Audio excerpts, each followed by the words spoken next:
Okay, we're on Shabbat, Perek Yud Bet, Mishnah Daled, fourth Mishnah in the 12th chapter of Shabbat.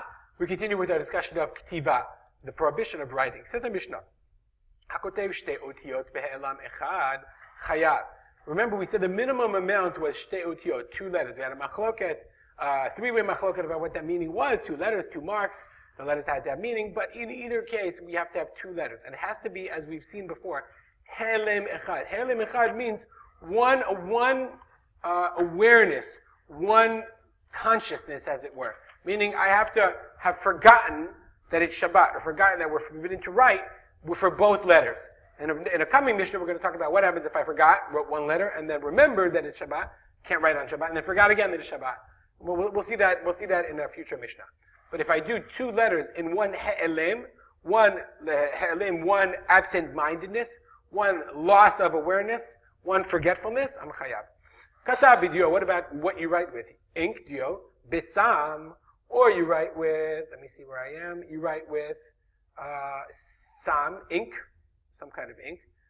Ofer mint, belaz, all of you laz speakers, of course, will know what ofer mint is, and if you know what it is, you'll tell me. The Kahati says sam is red-orange. Okay? Bisikra. Sikra is orange earth. Kumus ubekankantom. Resin or kankantom is a copper-based paint. Anything that leaves a mark. Al shnei ktalei zavid. Let's say I'm the corner of my room here. If I write, like right behind me, right behind my head, you can see. If I write on the 2 corners next to each other, the point is that they are recognizable, that they're readable together. If I have a pinkas, a notebook, and I wrote one on one page and one on the other page, it's not a notebook. And they are read. They are legible, not legible, they are read. It's like they're read one to the other, so therefore the 2 writings are associated with each other. In that case, chayav. Hakotev al bisaro. If you write on your flesh, chayav also. Hamisareit al bisaro. If a person, lisareit means to scratch out writing.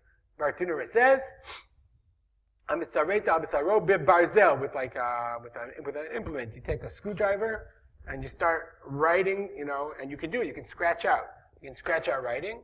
Oset surot otiyot bibsaro. You make the shape of letters. So then it's machloket. Rabbi Eliezer says, that's writing, you made letters.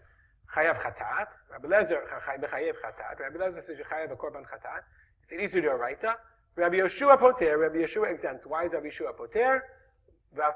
Afilu hotzidam. Even if it makes you bleed. First of all, you didn't intend to make you bleed. You're just trying to write. That is not the way of writing. Okay, since it's not the way of writing, and you see the Tosfot Yontif, if you just look carefully, he says, what about if you're not allowed to also cause a wound? Your intention was not lo lachbo lo hotzidam. You didn't want to create blood. You didn't want to hurt yourself. You didn't want to create a wound.